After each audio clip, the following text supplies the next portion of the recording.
నమస్తే అండి అందరికీ. ఫైనల్లీ మా షెడ్ అయితే కంప్లీట్ అయ్యింది. ఫస్ట్ మేము ఈ స్తంభాలు తీసుకొచ్చి స్తంభాలు వేసాము, తర్వాత ఈ కట్టెలు అవి కొట్టుకొచ్చి పెట్టాము. ఇదిగోండి, తర్వాత ఈ పరదాలు తీసుకొచ్చాము. ఈ పరదాలు ఇవి అంత యూజ్ ఏం లేదు, 350 పడ్డది మాకు, కానీ అంత స్ట్రాంగ్గా ఏం లేదు. చిన్న ఏదైనా గుచ్చుకున్నా కానీ ఇలా హోల్ పడి చినిగిపోతుంది.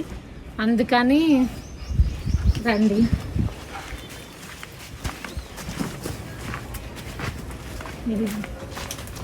ఇదిగోండి, ఈ వైట్ పరదాలు లోకల్గా కుట్టించాము. ఇవి చాలా స్ట్రాంగ్గా ఉన్నాయి. ఒక్కొక్కటి 300 పడ్డదండి. స్ట్రాంగ్గానే కుట్టారు, బాగుంది. 3 తీసుకొచ్చాము. మేము ఓన్గా చేసుకున్నామండి. గుంటలు తీయడం కానీ, స్తంభాలు పెట్టడం కానీ అన్నీ మేమే ఓన్గా దగ్గరుండి చేసుకున్నాము. ఎవరు పని వాళ్ళని పెట్టుకోలేదు. ఇదంతా మాకు ఒక పాఠం అని చెప్పాలి.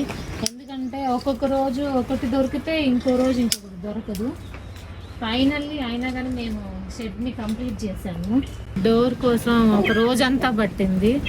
ఏం చేయాలో తెలియలేదు అసలు. డోర్ కోసం పక్కన అడిగితే 4,000 5,000 చెప్పారు.